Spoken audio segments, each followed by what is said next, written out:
Hai Sobat Indonesia, ketemu lagi bareng saya Ika Wibowo, pastinya masih di podcast bareng BPJS Kesehatan Cabang Boyolali ya. Kita selalu hadirkan tema-tema yang menarik buat kita kupas Sobat Indonesia. Salah satunya di kesempatan podcast kali ini kita bakal ngebahas tentang anti fraud atau anti kecurangan. Dan kita akan membahas tema ini atau topik ini bersama dengan Kepala BPJS Kesehatan Cabang Boyolali, pastinya dengan Bapak Dedi Febrianto. Pak Dedi. Halo Mbak Ika. Halo Pak Dedi, untuk kesekian kalinya kita bisa ngobrol di podcast kita dan kita juga pasti selalu menghadirkan program-program dari BPJS, kemudian ajakan agar masyarakat itu lebih berhati-hati lagi gitu terhadap potensi kecurangan-kecurangan yang ada. Maka dari itu kita bahas tentang anti fraud atau anti kecurangan kali ini. Pak Dedi, kalau bicara tentang kecurangan ya, jenis kecurangan yang biasanya terjadi gitu berkaitan dengan BPJS Kesehatan ini seperti apa, Pak? Oke, makasih. Baik, Kak. Kalau kita bicara kecurangan yang terjadi dalam ekosistem JKN, Jaminan Kesehatan Nasional ini, itu sesuai dengan Peraturan Menteri Kesehatan nomor 16 tahun 2019, itu ada 4. Kecurangan bisa terjadi di internal yang dilakukan oleh peserta, pegawai BPJS bisa. Kecurangan yang bisa dilakukan oleh peserta. Peserta juga bisa ya. Yang ketiga, kecurangan yang bisa dilakukan oleh pemberi pelayanan. Ya, pemberi pelayanan itu dari mulai puskesmas sampai rumah sakit ya.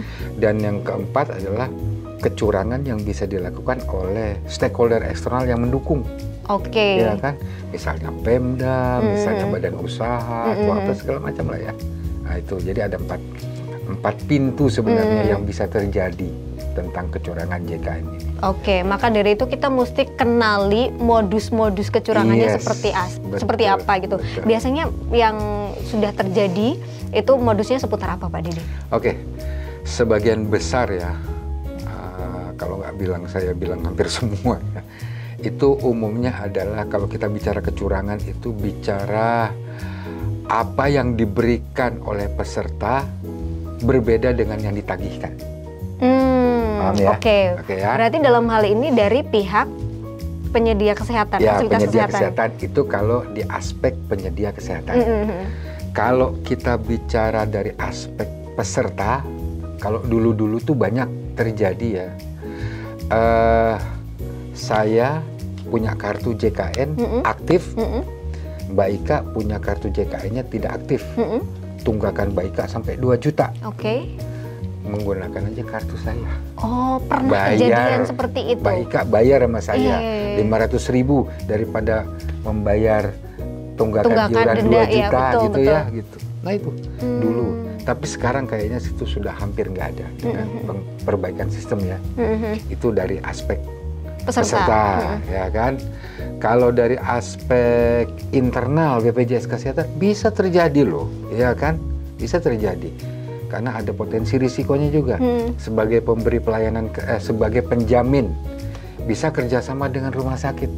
Mbak Ika dari rumah sakit, saya bilang, Mbak Ika, tolong dong, tagihannya dilebih-lebihin ya, nanti kita bagi-bagi ya. Gitu loh. Apalagi kalau jalur dalam misalnya ya, kenal gitu. Ada gitu ya. Itu ada potensi risiko ke sana. Ada juga potensi dari stakeholder eksternalnya, misalnya dari Pemda. Pemda sudah menganggarkan untuk membayarkan iuran JKN pesertanya yang masuk kategori penerima bantuan iuran sekian puluh miliar. Anggaplah misalnya sampai 20 miliar. 20 miliar dianggarkan, tapi yang direalisasikan itu hanya 15 miliar misalnya.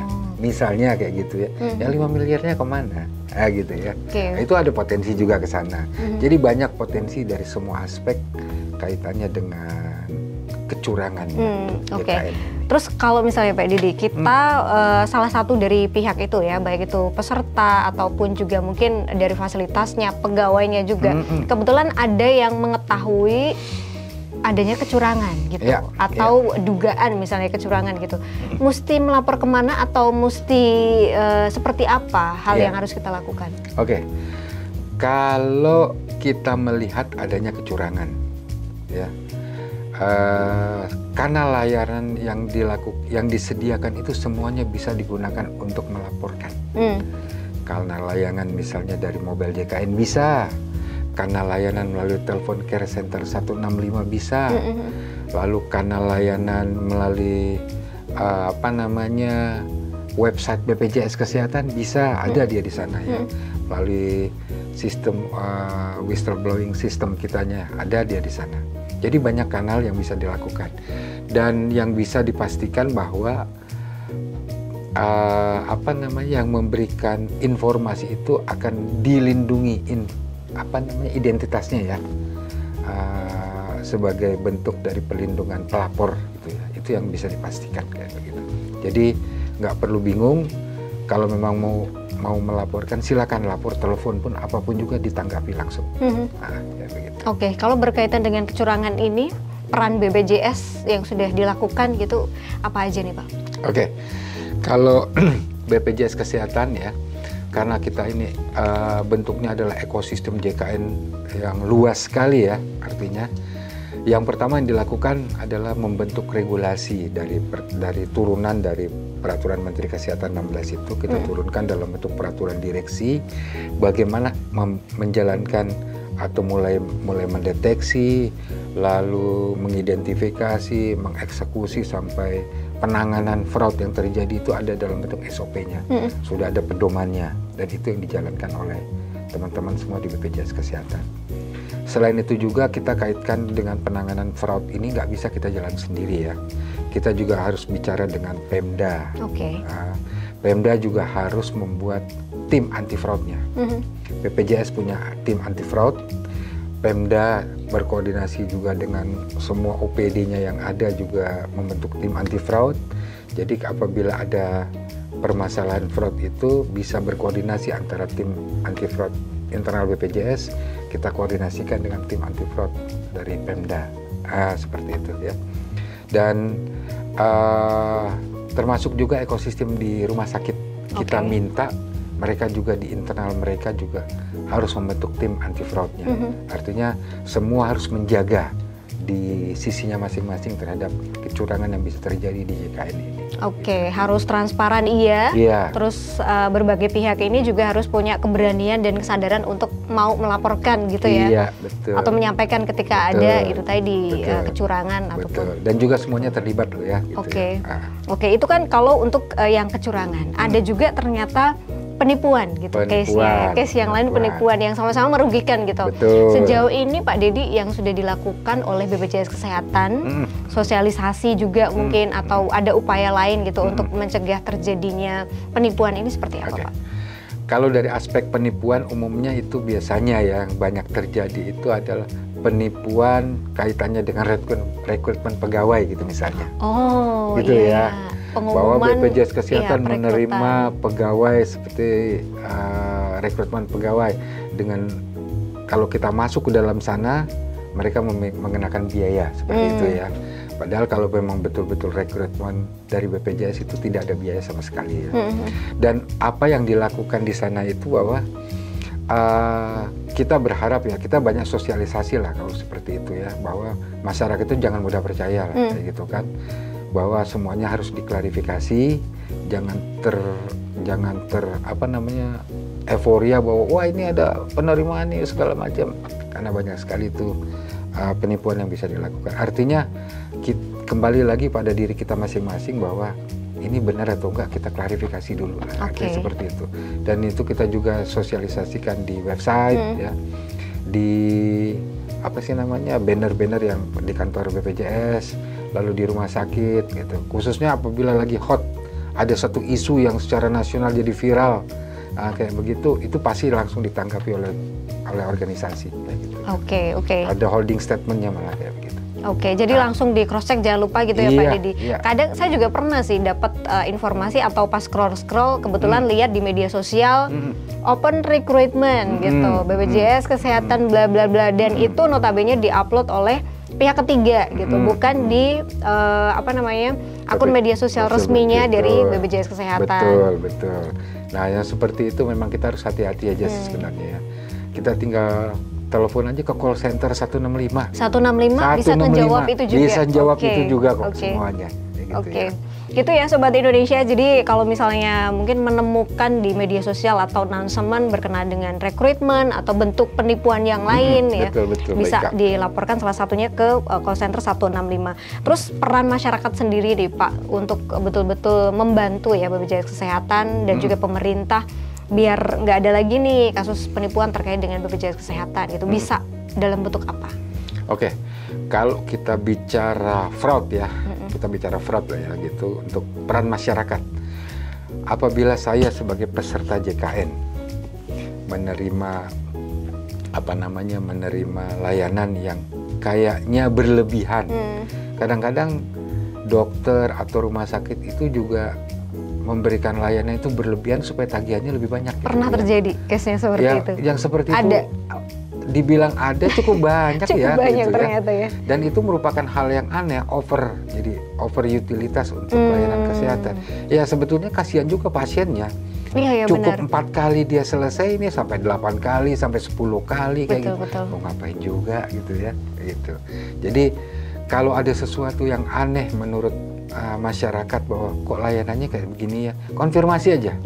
Langsung konfirmasi, telepon ke BPJS Kesehatan, kok layanan saya ini sebenarnya sampai lama-lama, sudah lama gitu nggak selesai juga, memang seperti apa sih?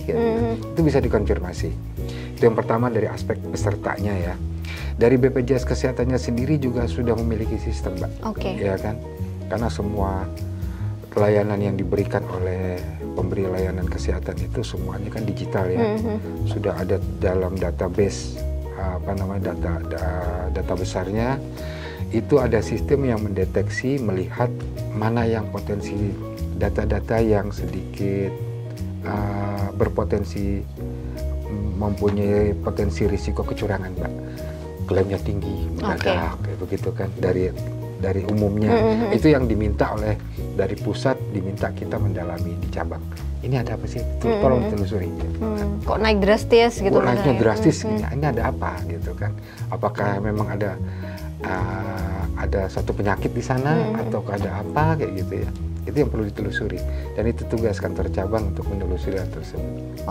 Dan kita juga sebagai masyarakat atau peserta boleh berperan aktif, ikut menyampaikan ketika ada kecurigaan kecurangan tadi. Kecurangan kayak gitu. Kalau dalam hal ini dari BPJS Kesehatan sendiri bekerja sama dengan pihak mana aja, Pak? Kalau bicara kecurangan ya, kita bicaranya adalah kerjasama dengan, yang jelas dengan Pemda ya. Pemda, karena semua stakeholder itu semuanya kaitannya dengan Pemda, ya kan? Lalu kita juga kerjasama juga dengan pihak kejaksaan, kejaksaan negeri kalau di kabupaten ya. Kalau di provinsi kejaksaan tinggi, berarti sudah ada MOU antara BPJS dengan kejaksaan untuk membantu apabila kasus-kasus kecurangan, tapi bukan kecurangan pelayanan yang biasanya ya, kalau dengan kejaksaan itu bisa dibantu oleh kejaksaan kayak begitu. Kalau dari peserta sendiri, mekanisme pelaporan terhadap adanya kecurangan ini seperti apa, Pak? Kalau mekanisme pelaporan itu artinya kalau dari peserta tinggal masuk ke, yang paling mudah adalah masuk ke website BPJS Kesehatan ya. Itu yang paling mudah. Kalau memang dia bisa mengakses website. Karena sebenarnya saya membayangkan banyak juga peserta atau masyarakat Indonesia itu agak sulit ya masuk ke website gitu ya. Yang paling mudah itu adalah bagaimana kita memberikan laporannya melalui telepon.